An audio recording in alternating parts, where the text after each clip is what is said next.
Bom dia, boa tarde, boa noite. Eu sou o Rafael Rossi, de volta com vocês aqui em mais um episódio do 12Cast, acompanhado comigo uma ilustre presença da dona Maria Júlia. Maju, tudo bem? Oi, pessoal. Eu falei ilustre porque a Maju recentemente voltou para Aracaju e quando ela está aqui em São Paulo, eu agradeço bastante porque ela tem esse tempo de poder participar aqui do 12Cast e tomara que você consiga vir sempre, Maju. A gente tá de uns 3 meses tentando marcar minha participação Com aqui, certeza. Né, Marcou dobrado já, né, Maju? Aproveitando. Ontem eu tava completamente sem voz, inclusive, desesperada, mandei mensagem pra Rafa, ele...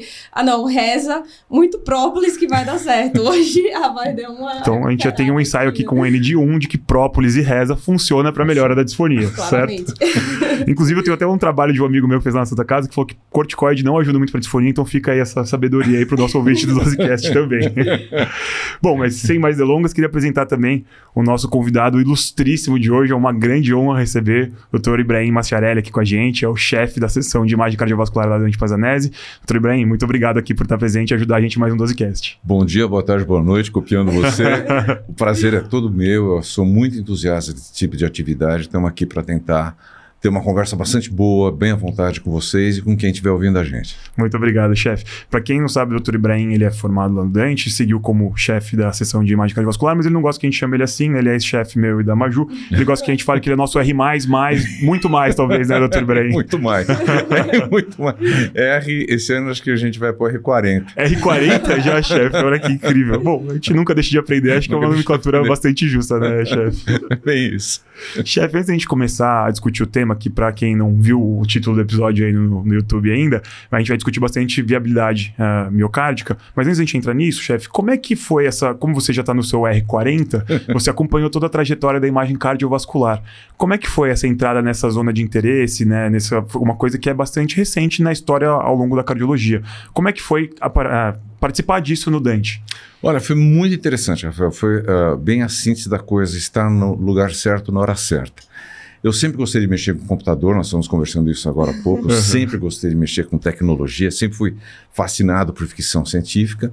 E o Dante tinha comprado, na verdade o governo do estado de São Paulo tinha feito uma parceria com o governo da França e vieram os equipamentos de imagem. E precisava de um médico para mexer nisso. Aí descobriram que tinha um sujeito lá que gostava de tecnologia e vieram falar comigo e eu fui. Fiquei um tempo em Michigan, fiquei um tempo na Holanda, voltei. No que eu voltei, o equipamento que tinha me levado para lá, que era uma geografia digital, chegou com um mouse que já tinha uma programação que substituía muito daquilo que fui aprender a fazer. Mas, por sorte, eu encontrei uma pessoa lá, o John Mancini, e o John Mancini falou para mim que isso ia acontecer, e falou, aprende processamento digital de imagem, porque tem tomografia que vai chegar no coração, e ele perguntou de ressonância, eu falei, não sabia o que era. Ele disse, mas isso vai chegar no Brasil também, vai chegar no coração. Chefe, isso era quando, mais ou menos? Isso foi em 1988. 88. E eu confesso para você, quando ele falou isso, eu duvidei. Falei, acho que não sei se vai chegar.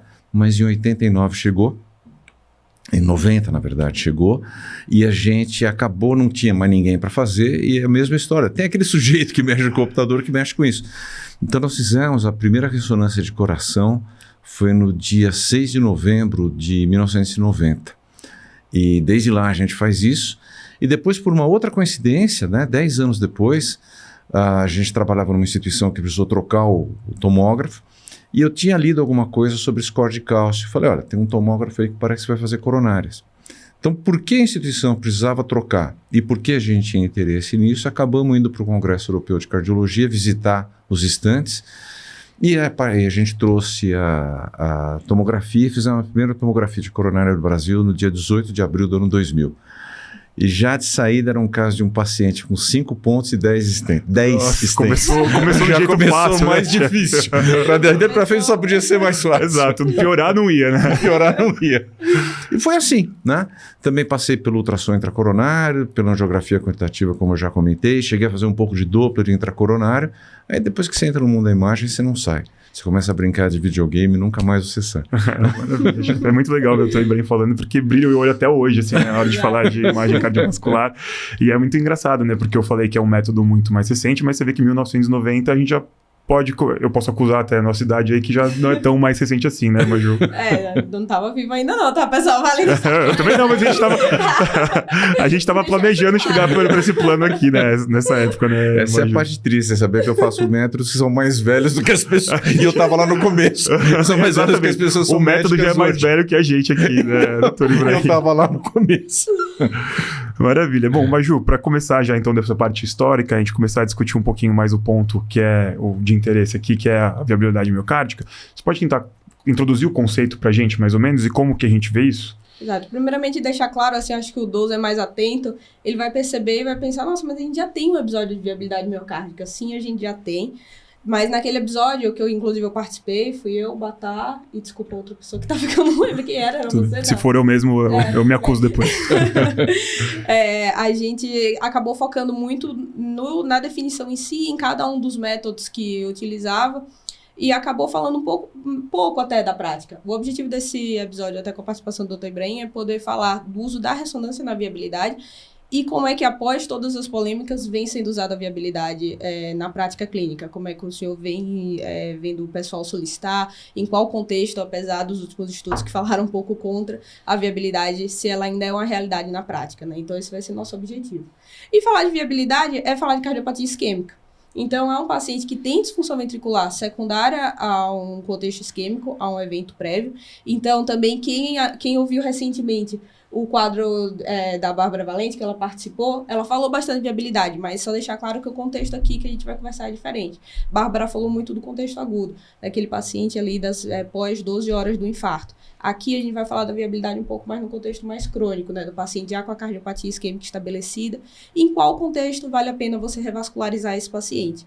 Ou seja, resumindo tudo que eu falei, a viabilidade em si é o potencial de recuperar a contração após a revascularização desse território que não está sendo bem perfundido. Então, ela se baseia muito daquela ideia de miocárdio hibernado, miocárdio atordoado, né, Rosso? Perfeito, Maju. Justamente entrando nesse gancho que você acabou de colocar, eu queria justamente conversar com o Dr. Ibrahim. O que é esse conceito de miocárdio hibernado e atordoado? Como que a gente entende isso hoje na prática clínica, Dr. Ibrahim? Bom, eu acho que vocês colocaram muito bem a questão, e vale a pena mesmo ter mais de um programa falando sobre isso com mais de um ponto de vista, porque a viabilidade é um assunto polêmico desde que nasceu. Como eu falei com vocês, eu menti para vocês, não estou indo para o R40. Esse ano eu faço 41 anos de formato, se eu chegar vivo até novembro. Então eu estou indo para o R41. E vai com certeza, chefe. Já adiantando, fica a nossa torcida aqui que vai acontecer. E a viabilidade, na época que eu me formei, era um conceito muito abstrato. Na verdade, as pessoas queriam saber se tinha miocárdio morto ou não depois do infarto. Um pouquinho mais para frente surgiram esses dois conceitos, à época revolucionários, do miocárdio atordoado e do miocárdio hibernante, que passaram por algumas redefinições até chegar naquilo que perdurou mais, que seria o miocárdio atordoado, quando você tem queda da função com a artéria aberta, fluxo preservado, né, que é esse que a Bárbara deve ter explorado muito, e do hibernante, que é aquele que você tem um paralelismo entre queda de perfusão e queda da contração. Mas, na verdade, o que está por trás disso é o miocárdio vai ou não melhorar a sua contratilidade? Qual miocárdio tem ou não potencial de recuperação contrátil, seja com o tempo, no caso do atordoado, seja após intervenção, no caso do miocárdio, em que a gente acredita que seja o fluxo reduzido. À medida que o tempo foi passando, muitas outras controvérsias foram surgindo. A primeira delas, já entrando um pouco no assunto dos métodos diagnósticos, era qual era o método diagnóstico que melhor via viabilidade miocárdica. E aí tem uma coisa muito interessante, porque eu não conheço um tema que tenha tido mais mesas em congressos para debater um assunto sobre o qual não se tem um estudo randomizado. Não existe um estudo randomizado comparando eco, tomografia, ressonância, cintilografia, PET, para saber qual deles é melhor ou pior para prever qual paciente vai ter recuperação da função contrátil. Nós sabemos, através de meta-análises, análises retrospectivas, revisões, que o intervalo de confiança e o intervalo de valor preditivo negativo e positivo de cada um desses exames varia muito. Algumas coisas com o tempo foram se consolidando. Por exemplo, a maior parte dos métodos é mais competente para prever o miocárdio que não vai recuperar a sua contratilidade do que para prever aquele que vai melhorar a sua contratilidade. Então eu acho que hoje a gente pode entender miocárdio viável como aquele que voltará a ter contração o que é uma das coisas que influencia na manifestação clínica e na sobrevida dos pacientes, com a manutenção do fluxo coronário ou com a recuperação do fluxo coronário. O próprio miocárdio hibernado, se a gente quiser ainda usar esse termo, pode ser hoje consequência de vários pequenos, nós estamos conversando isso, né, Rafael, antes, de vários pequenos ataques isquêmicos em que você tem a oclusão do vaso, reabertura, oclusão, reabertura. Uma característica importante que se tem disso é que quando nós olhamos para o miocárdio atordoado, quer dizer, vamos falar assim, daquele miocárdio que está disfuncionante com a artéria aberta, o tempo necessário para a recuperação é mais longo.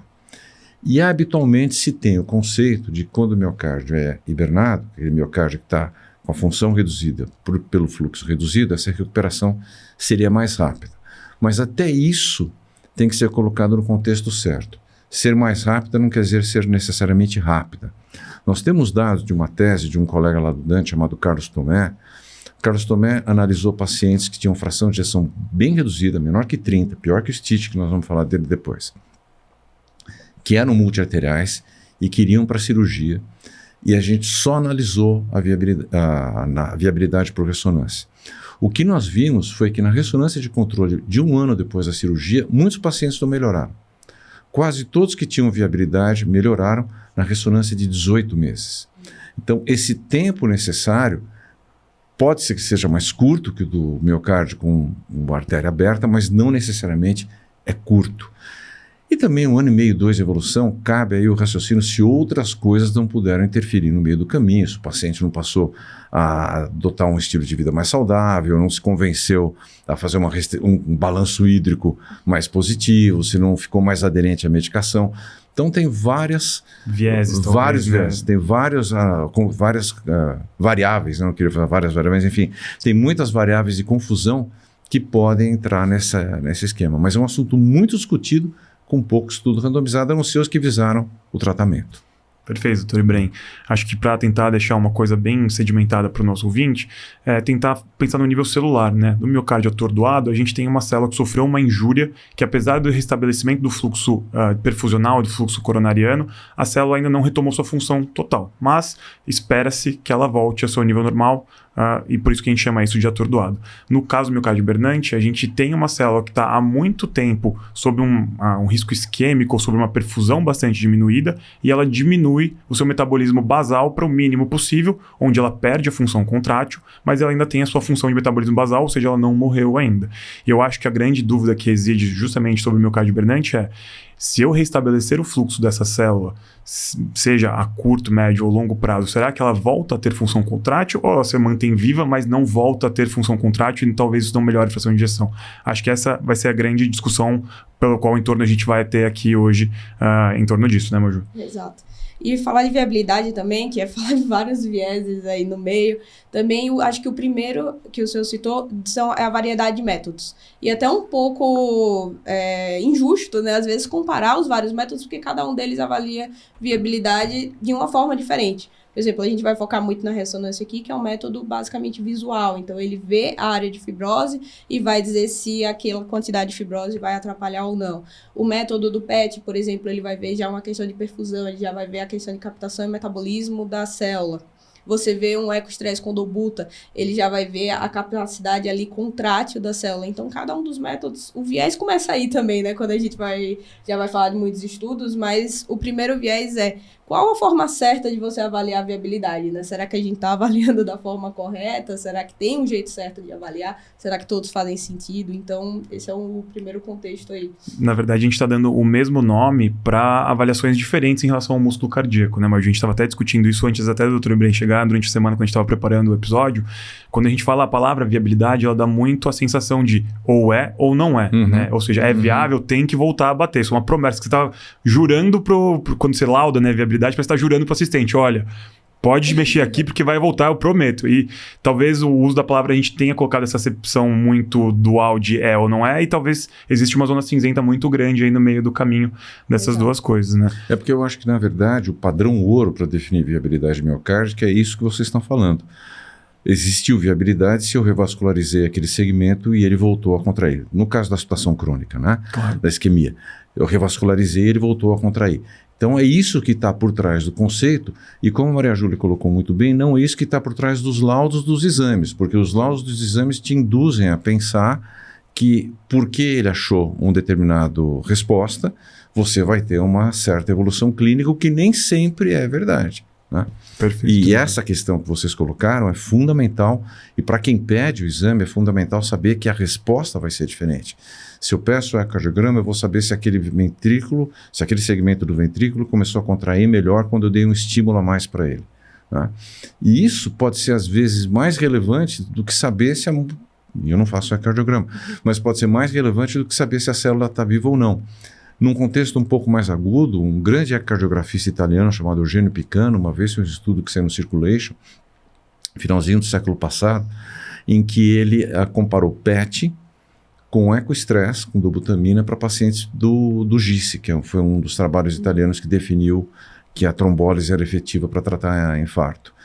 E para a amostra dele, que é um ecocardiografista, então tem esse viés, a gente tem que saber, o eco foi até melhor em prever quem teria recuperação da função contrátil, por questões que eu acho que a gente vai explorar melhor daqui a pouquinho, então não vou dar spoiler agora. Perfeito, doutor Ibrahim. Bom, agora que a gente foi gentil com os demais métodos e já citou e falou bastante sobre como eles têm aplicabilidade nesse conceito, a gente podia enveredar um pouquinho mais para a ressonância e avaliação da viabilidade. Ou seja, vamos falar de coisa boa. Exato. Finalmente eu não tô sozinha na mesa. Sem nenhum viés aqui em relação à imagem, né? Mas a gente tem um clínico que trabalha com coronária hoje, com 2 pessoas que trabalham com a imagem cardiovascular. Assim, Então, como um advogado do diabo. Né? exatamente. Talvez só para segurar um pouquinho a rédea aqui, mas acho que enveredando mais para isso, Majus, que poderia explicar um pouquinho o que é a ressonância de coração, para quem ainda não conhece muito bem o método, para depois a gente chegar e como é feita essa avaliação de viabilidade? Só isso. Só explica se você puder fazer em 30 segundos, melhor ainda. Assim, a ressonância na avaliação de viabilidade, como eu já tinha até falado um pouco, ela vai utilizar mais essa questão visual. Então, ela vai se basear no realce tardio, que vai ser a avaliação... eu tô me sentindo um pouco cobrada, porque meu chefe tá olhando pra mim e fazer falar alguma besteira. Eu tô olhando com admiração, não tô olhando com crítica, tô olhando com admiração. Parênteses, né? Será que dá pra cancelar se ele cancela meu certificado aí? Não, acho que não dá tempo mais, acho que depois que emitiu já foi. Não, e o seu foi ganho com louvor e distinção, não tem como voltar atrás. Desculpa, Eu não tenho a menor dúvida. Eu corroboro, eu Vai. ratifico tudo que o Dr. Ibrahim falou. Só porque quando a gente começa a falar de ressonância, algumas pessoas já começam a dormir, então foi só pra dar uma descontraída.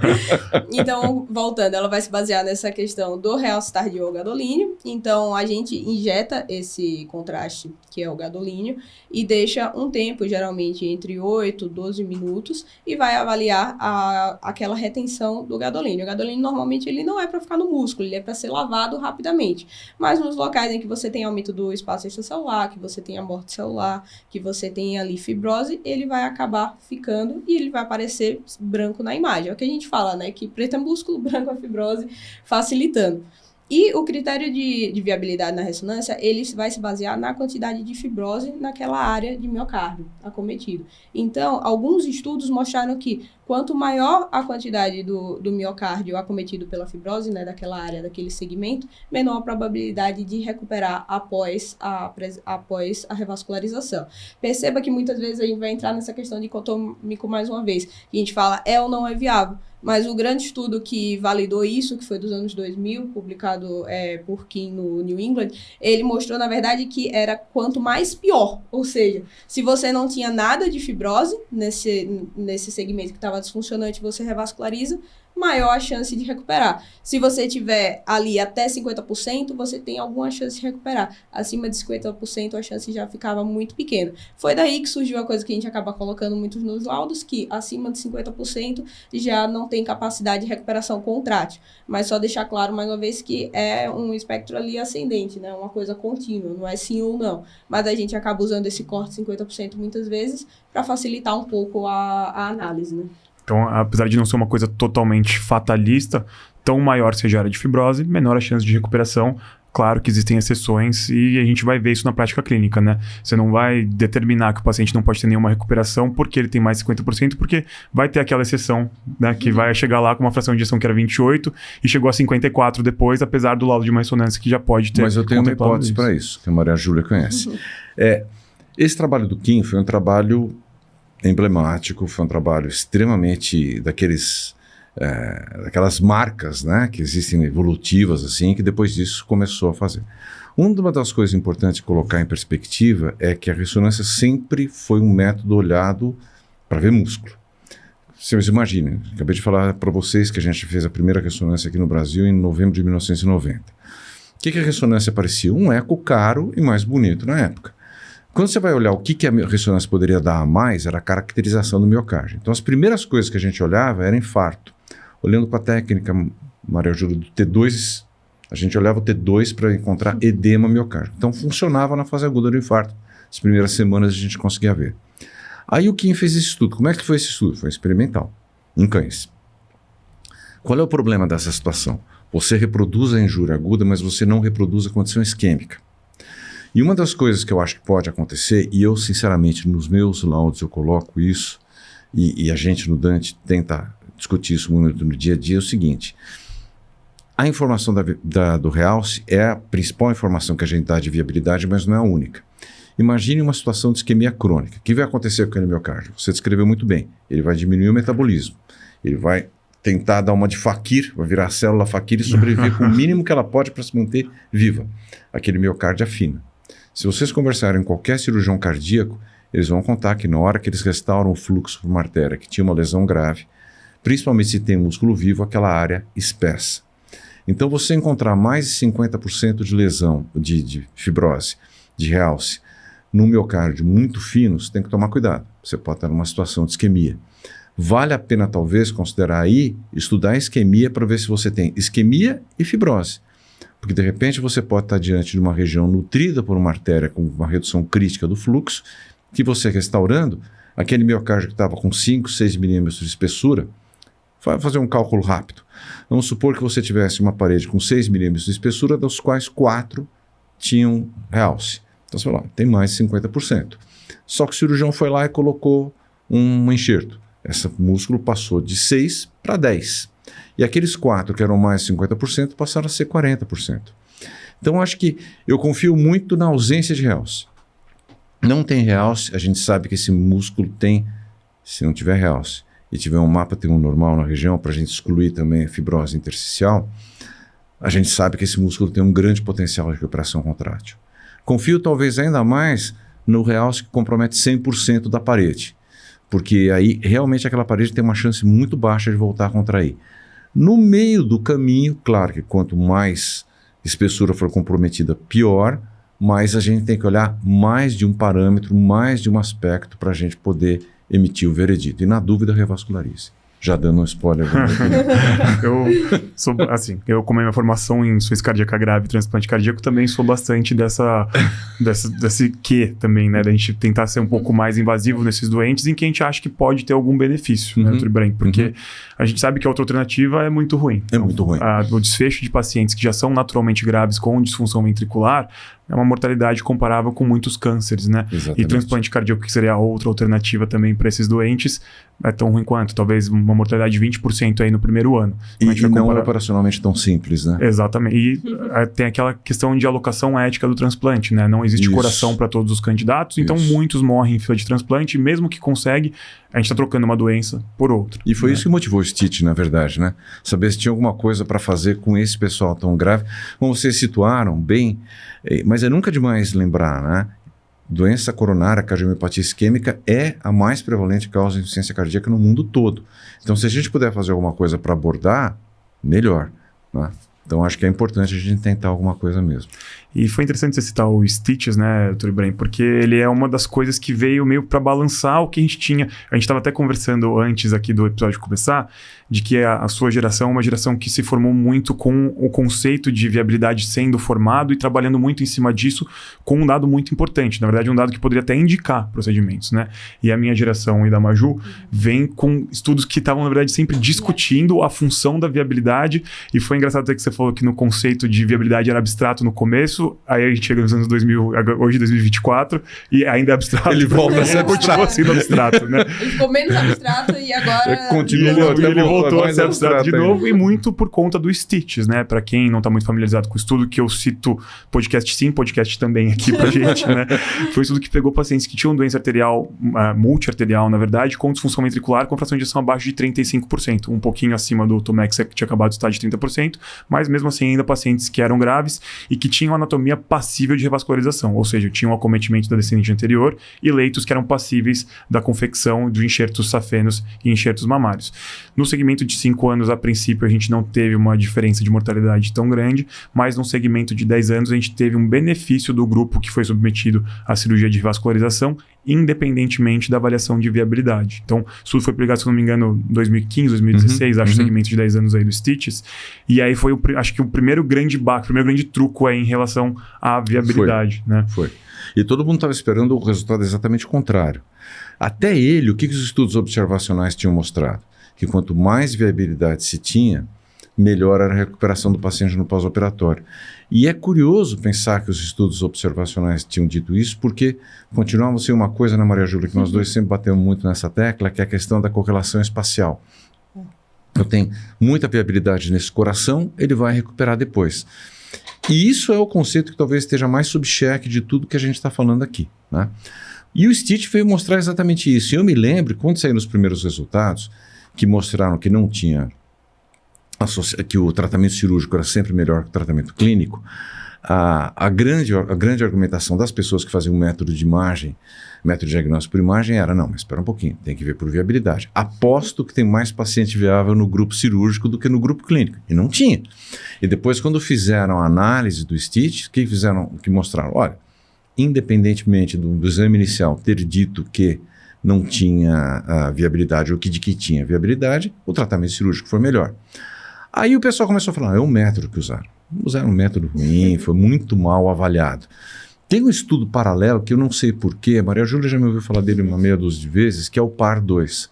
O PAR-2 pegou uma amostra muito parecida com o Stitch, ele pegou 614 pacientes e foi analisar a viabilidade por PET. Então não dá para dizer que, não, é um método baratinho, mais ou menos, não. Não dá para discutir o método. Não dá para discutir o método. E o interessante é que os resultados são absolutamente superponíveis. Não tem benefício de mortalidade, saber ou não se tem viabilidade antes. Não tem benefício em relação à evolução clínica tardia, a não ser reinternação, que é exatamente o benefício que os pacientes com viabilidade tiveram no Stitch. Então, você tem 2 trabalhos diferentes, com amostras semelhantes, mostrando os mesmos resultados. Então, talvez tenha alguma verdade por trás disso, por menos que ela agrade a quem faz uma coisa ou outra dentro da medicina. E é engraçado como a gente às vezes adota o que a gente faz como se fosse um dogma, né? Não, contra isso não pode ir. Mas a gente tem que estar aberto para isso. Os 2 trabalhos mostraram mais ou menos a mesma coisa. Isso abriu o raciocínio, e esse sim eu acho interessante, para aquilo que a gente também comentava antes do episódio começar, de que pode existir outras coisas por trás. Então, talvez operando, você estabilize melhor a arritmia do paciente, você revascularize territórios pequenos que vão, de alguma maneira, contribuir para uma menor remodulação ventricular. Diminuindo a remodulação ventricular, você também tem menos arritmia, você tem menos tensão transparietal, você vai ter menos áreas de fibrose intersticial sendo ativada. Então, tem outros benefícios que não só a recuperação da função contrátil. E por que se pensou isso? Porque no PAR e no Stitch não houve melhora significativa da fração de ejeção global ao final do período de evolução. E é curioso, de novo voltando para o paralelo com os estudos observacionais, que o que os observacionais mostravam, que a tese do Carlos Tomé mostrou, foi que tinha. Então, quando você coloca um grupo maior de pacientes, as verdades começam a surgir mais parecidas. E depois do estudo observacional tem algumas outras características. Geralmente é um centro só. Você geralmente vai ter a melhor equipe cirúrgica operando. Você vai cuidar daquele paciente em todos os aspectos. Então ele vai ter um resultado diferente de quando você randomiza para um multicêntrico. Que não é o real life. Que não é o real life, exatamente. Aquele paciente está tudo sob controle com ele. Que não é o que acontece na vida mesmo. Que talvez seja a grande intervenção que faz diferença, né, doutor Ibrahim? Era exatamente esse comentário que eu ia fazer. Exatamente isso. Quer dizer, o clínico que pode ter sentido assim, puxa, mas então manter tratamento clínico não é bom? Mas o papel do clínico é fundamental, porque talvez todo o resto seja tão ou mais importante para a sobrevida do paciente do que simplesmente revascularizar. Aí veio o Revived, né? Já vamos falar do Revived agora, não? Eu ia justamente colocar esse ponto, né? Porque se o Stitches mostrou que, independentemente de viabilidade, a gente tem um benefício, o Revived vem para fazer o contrário, mostrando que, apesar de ter viabilidade, aí a gente não tem benefício. Não tem benefício. Então, é a segunda água no chopp que jogam em sequência quase aí da viabilidade. E essa foi muita água em pouco chopp. Assim. Esse foi um banho de água fria. E o que é pior para nós, Maria Júlia? Vocês lembram qual o método mais usado para ver viabilidade no Revived, né? Ressonância. E o Revived, eu acho que tem algumas coisas que a gente tem que colocar em perspectiva também. Primeiro, a gente não tem noção, aliás, nenhum dos dois, né? A gente não tem a noção exata de qual foi o grau de revascularização completa. Então, será que o Stitch teve mais benefício que o Revived? Porque quando se fez a cirurgia, eram todos pacientes, como você colocou muito bem, Rafael, multiarteriais. Então, será que não eram casos que a gente tem com fração de ejeção baixa? Não era o caso que levar para a cirurgia talvez fosse um procedimento mais interessante do que na intervenção daquele caso? Isso é uma coisa que a gente tem que pensar.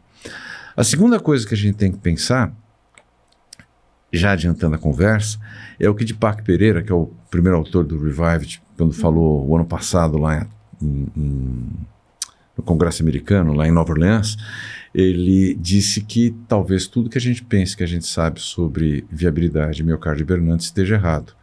E eu amo essa conclusão, porque não dá para a gente viver de conceitos tão antigos. Congelados, né? Não né? dá para viver de conceitos congelados. Então alguma coisa mudou.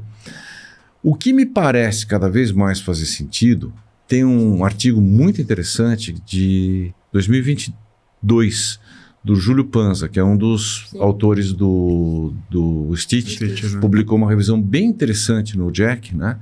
Que eu acho que é bem interessante que as pessoas leiam mesmo, porque ele traça um paralelo entre o que era antigamente a viabilidade de revascularização e o que é hoje. E uma das coisas, por isso que eu frisei, que era aquela quantidade global de miocárdio viável, é menos importante do que se existe uma coincidência entre o território que você quer revascularizar e a presença de viabilidade. Talvez isso seja um fator que se deva de fato levar em consideração.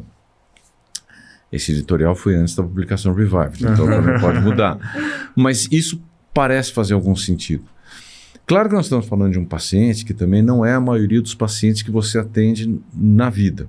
É a grande parte de pacientes que numa instituição como o Dante você encontra, que são pacientes com disfunção ventricular sistólica acentuada, multiarteriais. Estamos falando de gente com lesão abaixo de 35% e lesão de tronco, lesão proximal de DA. Na vida real, você tem muita gente com fração de ejeção entre 35 e 50. E esse grupo ainda não dá para estender as mesmas respostas dos outros estudos para eles, que eles todos abordaram gente que tinha fração de ejeção abaixo de 35. Talvez nesse grupo ainda vale a pena a gente pensar assim. Olha, esse miocárdio tem sinais de viabilidade. Quanto à fração de ejeção? 40, é um uniarterial. Bom, vamos tentar abrir essa artéria. Mal não vai fazer, né? Eu acho que a grande lição que a gente nunca pode esquecer é que miocárdio vivo isquêmico não é bom para o paciente. Então, se o miocárdio está vivo e está isquêmico, o melhor é revascularizar. A pior coisa que a gente pode fazer é deixar de revascularizar um miocárdio que está vivo, mas está em sofrimento, porque ele vai morrer se a gente não fizer nada por ele. E aquele paciente vai evoluir para uma disfunção muito pior do que aquela que ele tem no momento. Perfeito, tudo bem. Acho que é muito legal esse comentário que você fez justamente sobre o Revived, porque é isso. Além de jogar um pouco de água do chopp do método, né, de avaliação da viabilidade, é também no método da revascularização que você colocou, né? Será que nesse DAC multiarterial que tem disfunção ventricular, a revascularização completa não é superior, e aí essa discussão de ela foi completa ou não pela hemodinâmica, ela existe em todos os trabalhos em relação à revascularização percutânea que existem, né? Alguns consideram com lesões acima de 70%, outros de 50%, alguns consideram a característica da placa, outros não, o diâmetro do vaso. Então é muito heterogêneo na hora da gente avaliar, e eu acho que a gente nunca vai ter um consenso de qual que era a lesão que era grave e qual que era a lesão que era digna de tratamento, né? Percutânea nesses doentes, e isso na hora da gente fazer a avaliação de desfecho, contribui muito de forma negativa, né? Porque a gente fica muito heterogêneo, então a gente não consegue validar bem esses dados e aí a gente fica com essa informação. Putz, será que o método que avaliou hoje, então, a gente ficar pensando de viabilidade é uma coisa mais antiquada e não vai fazer mais diferença? Ou, na verdade, a gente está pensando de maneira errada na hora de propor o tratamento do nosso paciente, né? Então, por isso que eu te falei, que a gente fala de viabilidade hoje, a gente gera muitas discussões e pouca coisa concreta. É verdade, mas o Revive te mostrou uma coisa que eu acho muito importante, que parece... A Maria Júlia e eu conversamos disso quando a gente estava no pós-congresso do ano passado, que parece intuitivo, mas não é. Que a extensão da área de necrose pela ressonância é um preditor independente de mau prognóstico. Independente, considerando fração de ejeção, volume sistólico final, classe funcional do paciente, número de artérias comprometidas, existindo ou não lesão de tronco.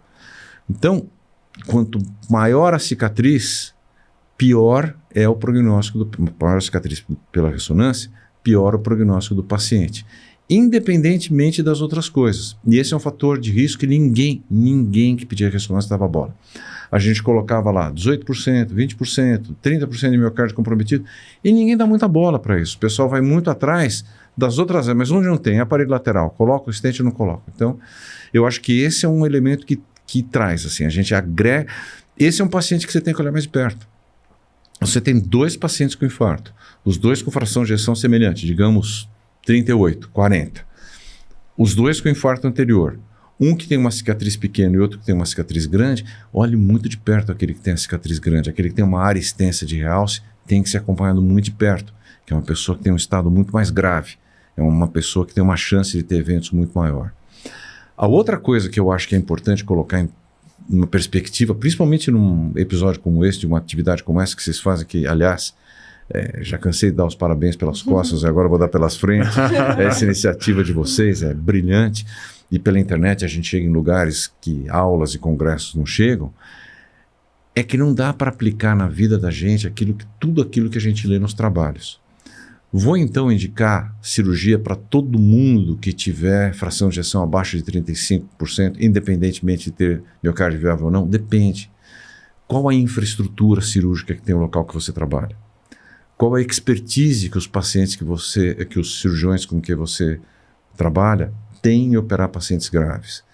Nós sabemos que tem cirurgiões que são melhores para válvula, outros que são melhores para doença coronária, outros que são melhores para transplante, outros para aorta, enfim. Como é que é? Qual a infra? O hospital está pronto, tem uma infraestrutura para dentro.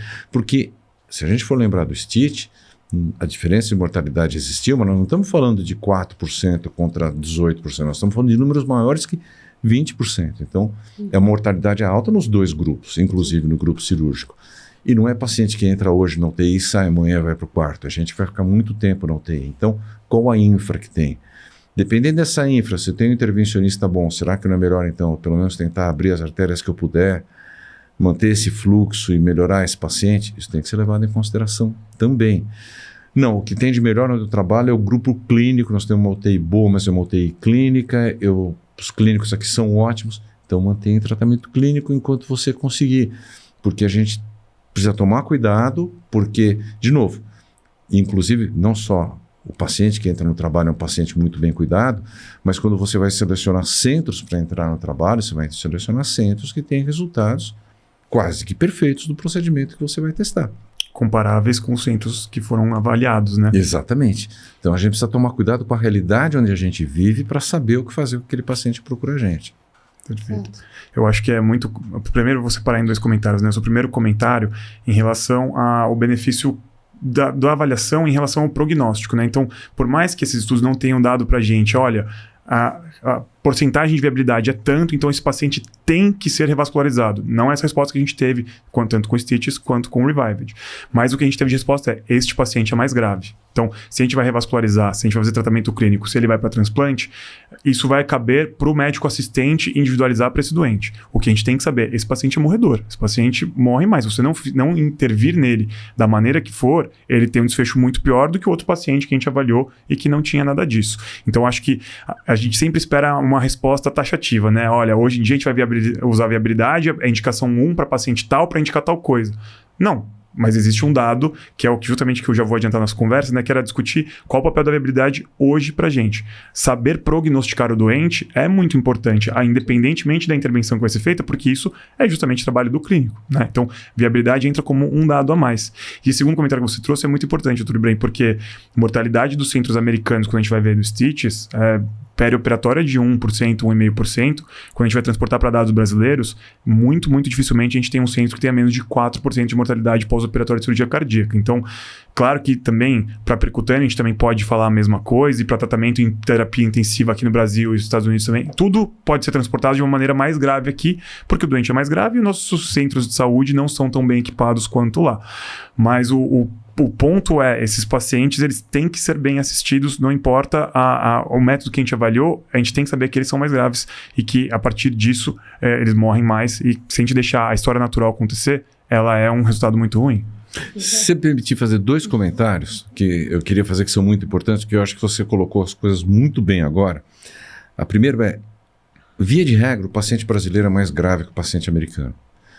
A American Heart colocou recentemente condições socioeconômicas e nível educacional como fatores de risco para a doença coronária. E a gente vê isso nos hospitais públicos brasileiros todo dia. Quem não tem acesso à educação não sabe se cuidar. E, infelizmente, o nível de educação média do brasileiro é baixo. E não tem, ao contrário do que a gente esperava com os meios eletrônicos, ela não melhorou da maneira que a gente esperava. E existe, assim, muita fake news, muita desinformação, e as pessoas acabam usando artifícios que não funcionam, né? Por exemplo, para colesterol, para outras coisas, e procuram assistência médica muitas vezes em condições muito mais avançadas de doença. Então isso já é uma outra coisa que coloca esse paciente num outro patamar de gravidade, assim como muitas vezes ele mora muito longe de centros que possam prestar assistência médica e não chega lá. E isso eu estou falando, vale do Oiapoque ao Chuí, todo o país passa por essas dificuldades. E a outra coisa em relação agora a nós, Maria Júlia, é o preparo de quem dá o laudo. Porque não é fácil dar o laudo de imagem, principalmente desses pacientes mais graves. São imagens mais difíceis de fazer. A gente cansa de ver esses pacientes que têm fração de ejeção baixa, tendo a dispneia, não são capazes de manter uma apneia durante o tempo que a gente precisa fazer o realce. Mas quanto é a apneia? 8 segundos é pouco. Pouco para quem não tem nada. Para alguém que tem fração de ejeção de 30, 20, é muito tempo. Essa pessoa pode ter uma apneia e você come bola por causa de um artefato. Precisa tomar cuidado de identificar o realce onde às vezes ele não aparece. Quem tem artéria fechada, às vezes quem tem oclusão de microcirculação, pode não ter realce pela ressonância, mas na verdade não é que aquele miocárdio está vivo, é que ele está tão ruim que nem o gadolínio não chegou lá, nem para fazer o realce.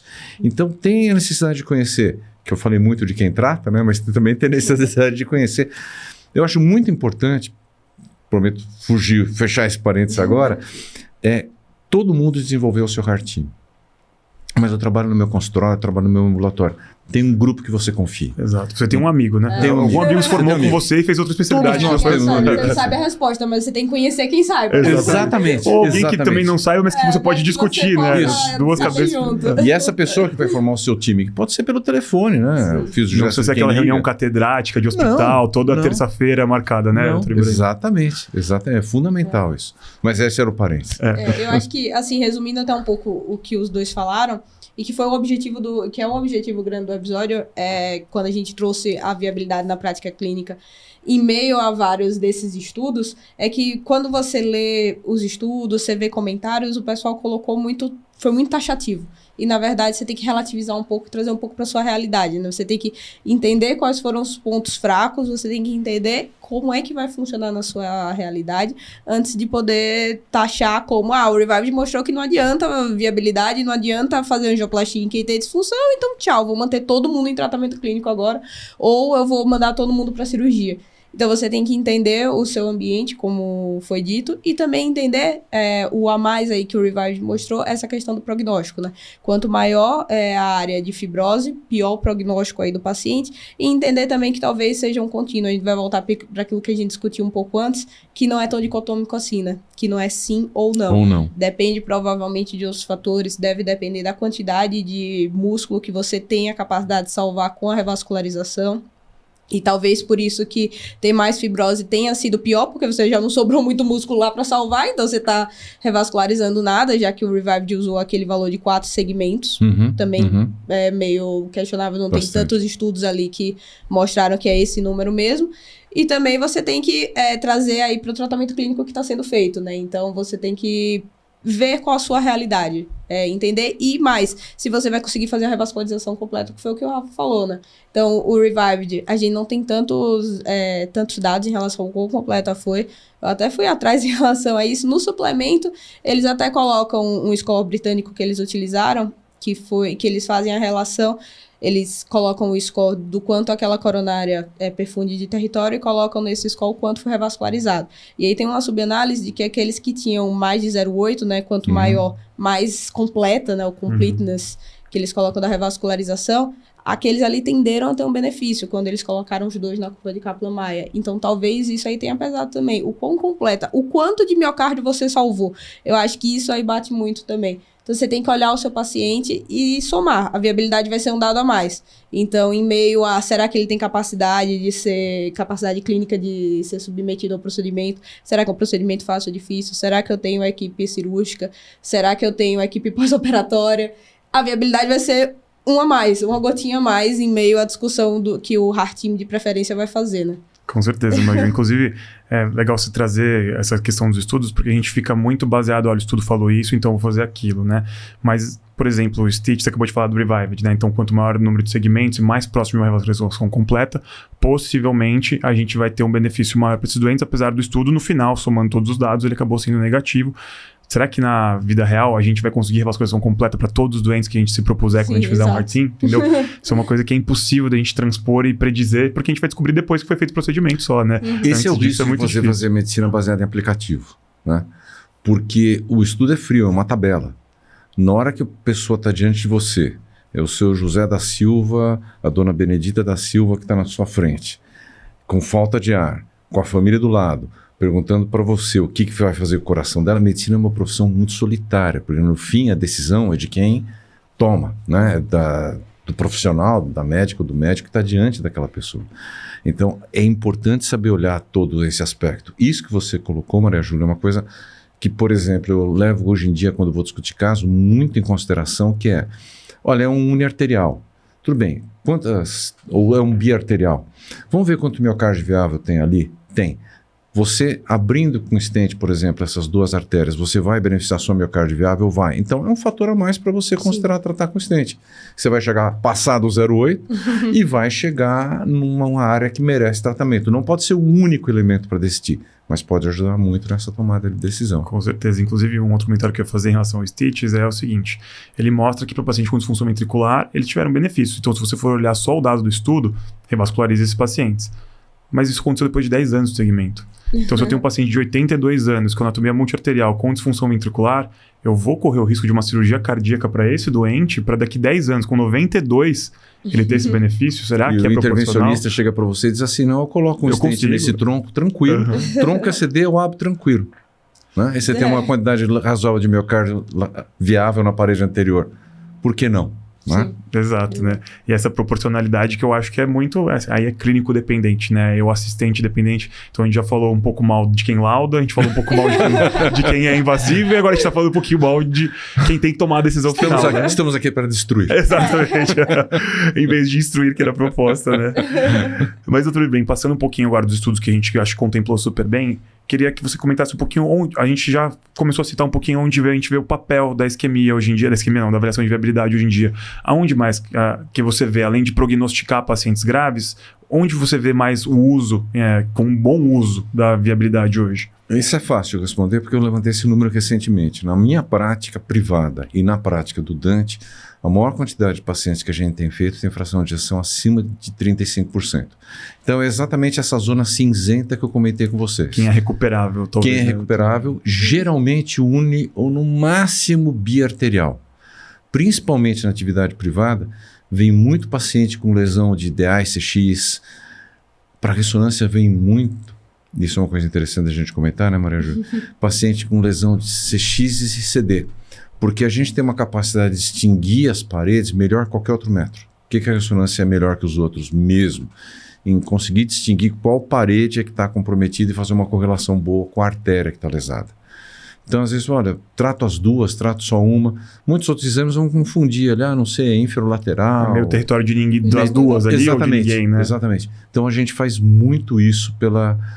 se bem que é bem verdade também que eu tenho uma atividade privada de ambulatório, não trabalho em hospital fora do Dante. Então, pode ser que os pacientes com DA eles resolvam no hospital e os sem DA eles mandam mais para resolver no consultório. Né? Pode ser. Então, isso a gente tem que levar em consideração também. Mas vem muito esse tipo de caso, paciente uni ou biarterial, para saber se vem. E eu acho que essa é uma boa indicação, porque você não vai submeter o paciente a um procedimento desnecessário sem evidências de que você pode beneficiar aquele paciente. Perfeito. E você, Maju, mais algum insight de bom uso da viabilidade? A gente vê muito nesse contexto mesmo e indo às vezes um pouco além, que a gente vê o uso lá no Dante, que são pacientes mais graves, a gente vê esses biarteriais, muitas vezes, com fração ali limítrofe, que nem estão no STIT de fato ou não, que está em dúvida se tem uma DA às vezes e uma CD, a DA está na dúvida se vale a pena abordar, se for abordar vai para cirurgia, a DA. Aí, se não for, vamos só colocar um stent ali na CD. Então, meio como, entre aspas, um guia do que fazer ali naquele contexto em um paciente que tem mais de uma lesão. Então, talvez seja uma área aí nesses pacientes mais numa zona cinzenta que possa ser utilizado, né? Aqueles que precisam de muitas informações, né? Porque quando a gente precisa de muitas informações é porque nenhuma foi taxativa e falou, tem que fazer isso, tem né? Que fazer isso, então, exatamente. acho que eu uso isso muito hoje lá no ambulatório da coronária e na minha prática de consultório também. É uma soma de dados, né? Então, a viabilidade ela entra como mais um indicador ou contraindicador. A presença ou não de viabilidade ela pode ajudar a gente a decidir, mas ela nunca vai ser o único fator, pelo menos hoje, com a literatura que a gente tem, o conhecimento que a gente tem, ela não pode ser o indicador ou contraindicador. Acho que ela tem que ser mais um dos parâmetros que a gente vai avaliar na hora de decidir o que a gente vai fazer com o nosso doente, principalmente nesse contexto aí de pacientes que são mais graves e que têm riscos maiores envolvidos, né?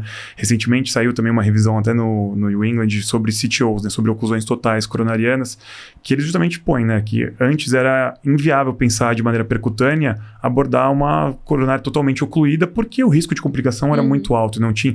E hoje a gente não tem um trial que mostre um benefício de mortalidade para isso. Então, geralmente é tratamento de sintomas, né? E hoje, para abordar CTO, entra muito essa variação. É viável? Tem isquemia? O paciente tem sintoma? Então, se tiver só uma dessas três coisas, a gente não vai mexer. Mas se ele tem todas de uma vez, aí sim. Aí vale a pena você intervir. Aí esse é o cara que a gente vai intervir, doutor Ibrahim. Exatamente, concordo plenamente. Essa talvez seja a melhor indicação. Perfeito. Como uma forma de resumo, então, que eu acho que a gente trouxe mais dúvidas, talvez, para a cabeça do que tantas respostas, mas desculpa. Mas o tema é a verdade. O tema é esse, né? Mas é isso, é como uma avaliação a mais, né? Em meio a tudo isso, usar a viabilidade como um dado a mais num paciente complexo, biarterial, com fração de ejeção limítrofe, que você vai, na sua decisão clínica, e preferência em conjunto, né, com o Heart-Team. Maravilha, Maju. Bom, acho que foi um bom pupurri aí sobre eu gostei demais. Nem percebi o tempo passar. Foi incrível, né? E do nada foram 50 minutos. O Rafa tava preocupado que fosse ser 20 minutos de conversa, porque a gente ia atacar e acabar com a viabilidade em 5 minutos. Mas eu disse, Rafa, nem se preocupe, que assim... É que hoje a minha experiência em Heart-Team é muito assim, né? Porque, apesar de tudo que a gente discutiu, a gente tem gerações de cardiologistas formados que usam, e porque a prática clínica em relação à viabilidade, ela é muito importante. As pessoas usam viabilidade porque elas viram viabilidade ser importante e ter desfechos importantes, né? Então, geralmente quando você vai discutir ou gosta de viabilidade, é isso, esquece os estudos, precisa usar, ou quem é mais, talvez, contemporâneo da gente, fala, não, mas viabilidade não serve para nada e acabou a discussão. E acho que a gente problematizar era parte de discutir esse tema, para a gente mostrar os prós e contras, o quando usar e quando não usar viabilidade, né? Exato. Conhecer o tamanho da cicatriz e não deixar de revascularizar quem é viável, acho que são as duas mensagens que ninguém pode deixar de levar dessa nossa conversa. Dessa discussão. Com certeza. Muito obrigado, doutor Ibrahim, assim, foi sensacional. Com certeza, doutor Ibrahim. Bom, se a gente já passou 2, 3 anos aí com o doutor Ibrahim tendo aulas atrás de aulas, hoje com certeza foi mais uma oportunidade, sempre muito gentil e uma didática incrível, né, doutor Ibrahim? Queria te agradecer demais aqui por ter vindo ajudar a gente e poder aprender mais um pouquinho, mais um assunto que é muito, muito, muito discutível. Olha, eu volto na hora que vocês quiserem, porque foi uma experiência extremamente agradável. Além da iniciativa ser boa, vocês dois são duas pessoas muito inteligentes, muito bem preparadas, assim, gente que o Dante deve ter muito orgulho de ter lançado para a vida, porque vocês são realmente pessoas absolutamente fora da curva.